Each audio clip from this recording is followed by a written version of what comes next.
Hello guys, selamat datang ke channel Izami Gadget.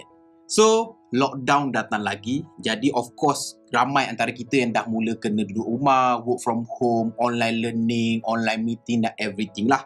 Dan bermulalah pencarian gadget-gadget untuk kegunaan online korang tu kan. Tablet, telefon dan juga laptop. So, hari ni dekat atas meja ni aku ada sebuah penawaran laptop yang mungkin boleh dikatakan antara bajet laptop tetapi dengan penawaran yang boleh dikatakan agak premium. Iaitu kat tangan ni aku ada Teclas F7 Plus, sebuah laptop. Jadi dengan penawaran harganya RM1,800, apa yang mampu ditawarkan oleh Teclas F7 Plus ni? Tanpa melengahkan masa lagi, let's check it out.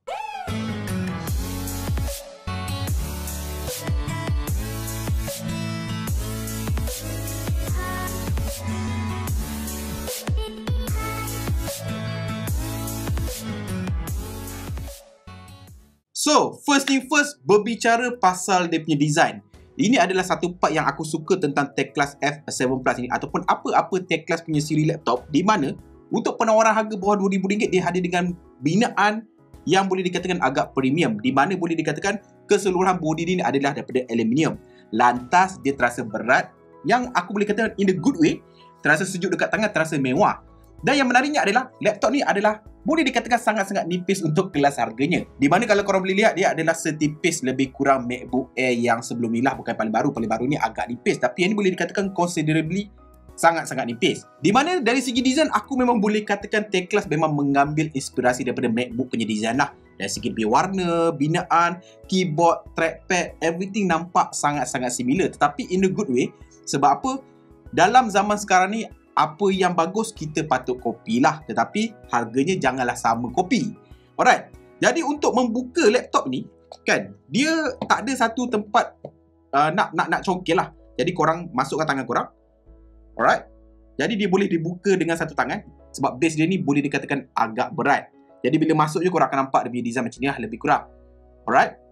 So, again, kalau korang boleh nampak kat sisi sebelah kiri ni, ini all the I/O, all the input-output lah. Di mana dekat sebelah kiri ni, korang akan dapat dia punya port pengecasan dia, yang jenis bulat punya adapter, mini HDMI dan juga USB 3.0 Type A. So, ada 3 benda kat sebelah sini lah. Dan again, kalau korang nampak dia punya binaan tu memang narrow, design dia, dan sangat-sangat nipis lah.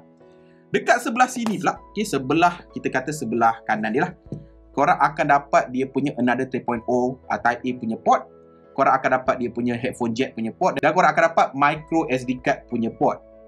So dari segi I/O, aku boleh katakan aku tak ada masalah, tak ada komplain sangat. Cumanya dah masuk 2021 ni, I'm expecting at least ada satu Type C lah. Sebab apa? Kebanyakan aksesori aku adalah Type C.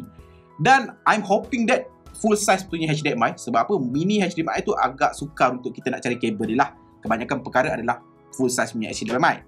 Alright, itu berkenaan dengan dia punya I/O dia.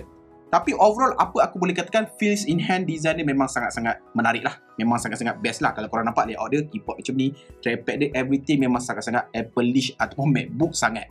Alright, itu adalah berkenaan dengan dia punya design. So, perkara kedua adalah kita nak cerita pasal dia punya paparan dia. Jadi macam korang nampak, ini adalah bersaiz 14 inci macam itu. Full HD IPS LCD punya display. So, nothing much aku boleh komplain pasal display ni. Dari segi bezel, aku boleh katakan agak traditional. Ada dahi dagu yang agak lebar. Dari segi color accuracy, aku boleh katakan agak baik. Dan ini adalah maximum brightness dia. So, dari segi kecerahan memang tak ada masalah. Cukup terang bila kala diperlukan. Cumanya one thing yang korang mungkin perasan adalah skrin dia ni adalah sangat-sangat glossy ataupun reflektif ataupun bersilau berkilau. Which is bukan sebab screen protector. Sebab apa dia dah siap attach screen protector. Ia adalah disebabkan oleh panel display itself. Sebab apa tau? Selalunya panel yang reflektif ni adalah untuk touchscreen punya laptop. Tetapi malangnya ini bukan touchscreen punya panel. So dari segi display, no complaint. Kecuali paparan dia sangat-sangat reflektif. Mudah nampak bayang. Kalau korang nampak sekarang memang berbayang-bayang. Memantul skrin dekat depan sana. Alright, itu adalah berkaitan dengan dia punya paparan. Now bercerita pasal keyboard. So korang mesti pelik kenapa aku tutup lampu. Sebab apa? For the price bawah RM2,000, keyboard Teclas F7 Plus ni menawarkan backlit punya keyboard 2 level. Di mana kalau korang tekan Fn, F5, korang nampak dia menyala sedikit. Tekan lagi sekali, dia akan lebih terang. Di mana pada penggunaan aku, this feature sangat-sangat function lah. Bila korang nak guna kalau gelap, malam, kalau pelajar nak study malam ke kan. Selalunya malam-malam baru kita dapat ilham dan rajin kan.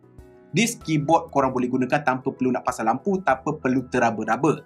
Dan apa aku boleh katakan, keyboard ini Yang menariknya dia adalah full size, cukup lebar keycap dia satu-satu. Jadi bila menaik tu sukar nak tersalah tekan. Dan yang menariknya adalah dia punya travel tu memang rasa sangat-sangat best lah. Walaupun taklah begitu tebal keyboard dia ni. Dan tak terasa mushy lah. Aku boleh kata keyboard dia ni antara one of the strength dia untuk F7 Plus ni. Okay, so dah terang balik kan. Jadi dah settle cerita keyboard, mesti kita nak cerita bawah dia, iaitu trackpad dia. So, mungkin ada orang yang tak suka sebab apa dia terasa agak besar dan mengganggu. Tapi bagi orang macam aku yang coming from MacBook Pro 15 inci, keyboard yang ini boleh dikatakan tak besar mana. Dan yang bestnya about keyboard ni adalah, pertama, dia cukup lebar untuk penggunaan aku sebab aku suka gesture-gesture, aku tak suka pakai mouse. Yang kedua, dia sangat-sangat responsif, di mana bila aku main keyboard ni untuk buat something, buat gesture, pergi scrolling, everything, precise. Itu ayat dia, precise. Di mana kebanyakan laptop-laptop lain aku dah cuba bawah RM2,000, selalunya kelemahan adalah dekat trackpad, di mana dekat situlah membuatkan korang perlu pakai mouse sebab trackpad dia tu tak best, tak responsif, tak sensitif. Tetapi untuk F7 Plus ni, memang ini adalah antara dua benda ni, keyboard dan juga trackpad ni adalah antara benda yang aku boleh katakan aku paling suka lah tentang laptop ni. Now bercerita pasal speaker. Jadi macam korang nampak, kalau tengok dekat daripada atas ni, korang tak nampak kat mana speaker dia kan. Tak ada lubang, tak ada grill kiri kanan, semua tak ada grill. Sebab apa? Speaker dia terletak antara lipatan skrin dan juga base bawah dia ni. Jadi dia menghadap ke, kalau dengar tu dia macam menghadap daripada keyboard lah, tapi dia bukan coming from keyboard. Dia adalah antara lipatan dua perkara ni lah. Aku boleh katakan speaker dia ni antara kelemahan untuk laptop ni, di mana dia punya bunyi tu boleh dikatakan above average bunyi kekuatan dia, tapi kualiti dia aku boleh katakan memang terdengar agak muffle lah. Jadi jom kita dengar video misal gadget ni. So kita FN, F2. Kata ada 7, mana lagi 3 cok? Ini adalah maximum volume. So I'm not sure how much this microphone tangkap dan aku punya editing nanti, tapi pada pendapat aku dengar sekarang live, speaker dia ni boleh lah. Bukan paling best, boleh lah. Di mana aku yakin kalau anda kata korang duduk dengan kawan-kawan, kalau berborak-borak, speaker ni akan agak tenggelam berbanding suara kita lah. Alright, tapi boleh lah. Pergi cari bateri dekat 7E. Okay, dalam kotak dia ada. Ya, misai. Now bercerita pasal Wi-Fi signal dia. So how does this TechClass punya Wi-Fi strength? Kuat ke, okey ke tak okey? So berdasarkan uji kaji aku dekat rumahku, aku menggunakan Unify Home Fiber 300 Mbps. Di mana kalau aku test menggunakan MacBook aku memang dapat 300 Mbps, so easily lah. Tapi dekat sini memang sangat-sangat mengejutkan. Sebab aku hanya boleh mendapatkan bacaan maksimum sekitar 17 Mbps saja. Iaitu aku boleh katakan berapa persen tu? 10% kurang daripada maksimum speed yang sepatutnya. Jadi aku boleh katakan dia punya signal Wi-Fi dia ada something problem lah. Sama ada dia tak support untuk Wi-Fi 6 dekat rumah aku tu, ataupun dia punya signal Wi-Fi dia punya modem ke apa IC dia ni bukan yang paling bagus dalam pasaran.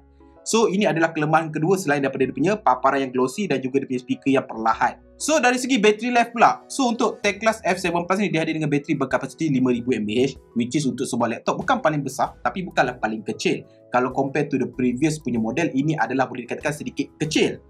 Apa aku boleh kongsikan adalah dalam penggunaan aku, kalau tengok dekat website dia kata bahawa dia boleh digunakan sekitar 5 jam setengah ke 6 jam. Tapi pada penggunaan aku yang biasa-biasa saja, buat online, tengok YouTube, dengar lagu sikit-sikit, aku berjaya menggunakan lebih kurang 4 jam 45 minit ke 5 jam lah. Agak konsisten juga. So bagi aku, this laptop kalau sekadar nak buat kerja-kerja rumah, kerja-kerja office, assignment, memang tak ada masalah. Dia boleh stay up, boleh dikatakan all the day lah kalau korang tak straight up buat kerja lah kan. Now bercerita pasal prestasi performance. So untuk pengetahuan korang, TechClass F7 Plus ni hadir dengan spesifikasi boleh dikatakan untuk kegunaan office dan pelajar, di mana dia hadir dengan Intel Gemini Lake 8 punya generation, N4100 Intel Celeron. Dari segi RAM dia 12GB RAM LPDDR4. Dari segi ROM dia adalah M2 SSD 256GB storage dengan ada expandable slot, korang boleh tambah M2 punya SSD. So dari segi prestasi, aku tak adalah nak buat benchmarking sangat. Sebab apa? Again, dia bukan gaming laptop, kita nak tengok sangat FPS ke apa. Tapi aku boleh kongsikan adalah sepanjang penggunaan aku, kalau sekadar nak buat Word, PowerPoint, Excel, online, buat-buat kerja sikit lah yang tak melibatkan benda-benda 3D ke benda-benda grafik, this laptop cukup function, cukup lengkap, tak ada masalah, tak ada hiccup, tak ada lag. Mungkin disebabkan dia memakai SSD dan ada 12GB RAM pula. So memang aku tak jumpa apa-apa isu tau. Sebab apa? For the price pun, kebanyakan laptop-laptop lain akan hadir dengan HDD tau, bukan SSD. Ataupun kalau laptop lain yang murah macam ni, dia akan hadir dengan eMMC punya storage, which is sangat-sangat tak laju. Tapi yang ini adalah M2 punya SSD. So itu mungkin dia punya attribute menyumbang kepada dia punya kelajuan dia lah. Jadi dari segi prestasi memang tak ada masalah, memang tak ada isu. So, apa aku boleh katakan, apa yang dibawakan oleh Teclas F7 Plus ni boleh dikatakan antara penawaran dengan spek yang termurah dalam pasaran lah. Sebab apa, dengan tanda harga 1,008 macam tu, korang dapat binaan yang premium, fully aluminium, 14 inch punya display, fully functioning punya keyboard, memang tak mushy, memang tactile, memang rasa travel, ada backlit lagi 2 level, trackpad yang sensitif yang cukup besar, bateri yang boleh dikatakan agak tahan. Cumanya ada 2 ataupun 3 area aku boleh katakan kelemahan dia. Yang pertama adalah dia punya wifi yang tak begitu kuat. Yang kedua adalah skrin yang reflektif ni kalau korang concern.